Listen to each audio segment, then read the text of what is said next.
통찰과 역설 2부 부부편 네 번째 시간. 부부는 무엇이든지 함께 의논하라.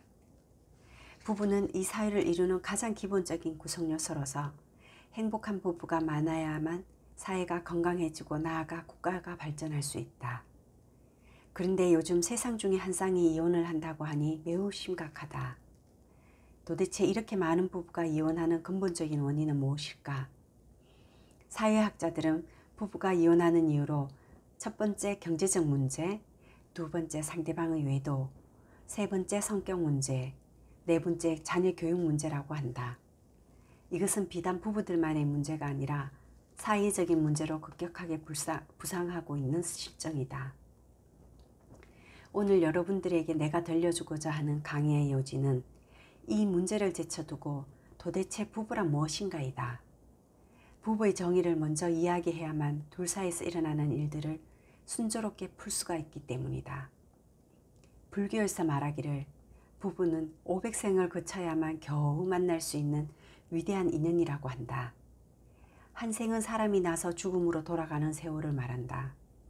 한 쌍의 부부가 맺어지는 데는 무려 500생의 세월을 거쳐야만 만날 수 있다고 하니 실로 얼마나 귀한 인연인가. 그런데 어떤가? 이처럼 소중한 인연인데 어떤 부부는 아침에 눈만 뜨면 밥상을 앞에다 두고 서로 싸운다. 이런 부부들을 두고 우리는 콩가루 집안이라고 부른다. 내가 이런 말을 하니 지금 이 순간 가슴이 뜨끔한 부부들도 있을 것이다. 도대체 이들 부부는 왜 눈만 뜨면 싸우는 걸까? 아까도 말했지만 사회학자들은 네 가지 문제가 부부 사이를 갈라놓는 원인이라고 한다.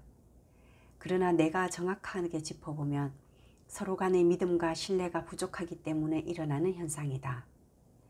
요즘은 나이가 30살 정도가 되어야 결혼하는 추세이지만 옛날에는 조언이 많았다. 더구나 평강공주와 바보온달처럼 첫눈에 반하면 단번에 사랑이 싹 터지만 요즘은 학벌과 직업, 얼굴, 심지어 부모의 재산이나 학력까지 따지는 추세이니 능력 없는 남자들은 장가도 못 간다. 더구나 요즘 젊은이들은 설레임이 전혀 없는 결혼을 한다고 하니 참 불행하다. 물질 사회이다 보니 대개 이혼의 1차적인 원인은 경제적 문제이다. 남편이 몰래 외도를 하거나 정반직축으로 살아도 그저 돈만 잘 벌어오면 된다고 생각하는 부인들이 의외로 많다. 그러나 사랑보다도 돈이 더 우선시되는 시대가 된 것이다. 정말 큰 문제이다. 또한 재산이 많으면 서로 차지하기 위해 싸운다고 한다. 없어도 싸우고 있어도 싸우는 게 바로 돈이다. 남편이 돈이 많으면 자연스럽게 딴 여자에게 한눈을 팔게 되고 부인도 다를 바가 없다.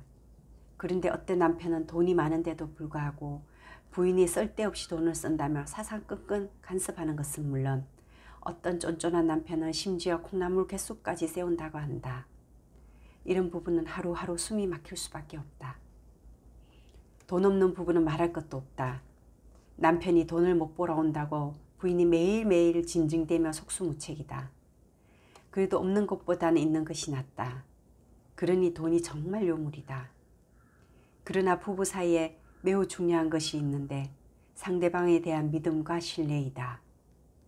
아무리 돈이 많아도 부부지간에 믿음과 신뢰가 없다면 결국 헤어질 수밖에 없다. 말하자면 돈이 없는 것으로 인해 부부가 싸울 수는 있겠지만 단순히 그것만으로는 이혼 사유가 되지 않는다는 것이다. 또한 외도를 하는 건 서로 간의 대화 단절이 가장 큰 이유이다. 더 이상 서로에게 원하는 것이 없기 때문에 더 나은 대상을 찾다가 외도를 하게 되는 것이다. 때문에 부부는 절대로 떨어져 살면 안 된다. 말로 하든 몸으로 하든 부부는 끊임없이 대화를 해야만 신뢰가 쌓인다. 자라온 환경이 다른 두 사람이 만나 평생을 살면서 싸우지 않는 부부는 이 세상에 없다. 대화를 자주 하게 되면 서로에 대한 이해가 깊어지게 되고 사랑도 더욱 깊어질 수밖에 없다. 대화가 없으면 자연히 믿음이 깨지고 결국 이혼으로 갈 수밖에 없다는 것이다. 요즘 시중은행도 담보보다는 신용을 더 따지듯이 부부지간에도 신용이 전제가 되어야 한다. 신용 없는 남편이 아무리 좋은 일을 한다고 해도 아내는 믿지 않는다. 그렇게 되면 결국 싸움이 일어날 수밖에 없다. 그리고 무슨 사업이나 일을 할 때는 반드시 고려해야 할 것이 있다. 남편이 사업을 시작할 때 부인에게 물어보고서 부인이 사업은 해서는 안 돼, 어떻게 하려고요? 안 됩니다. 라고 하면 절대로 하지 말아야 한다. 부인이 하지 말라는데도 하게 되면 100% 망한다. 왜 그런가 하면 남편이 결정해서 옳다고 생각하고 사업을 시작하더라도 부인의 반대로 인해 기운이 꺾여버리기 때문이다. 이것을 두고 초를 쳤다고 한다. 대개 음식에 초를 치면 맛이 이상하다.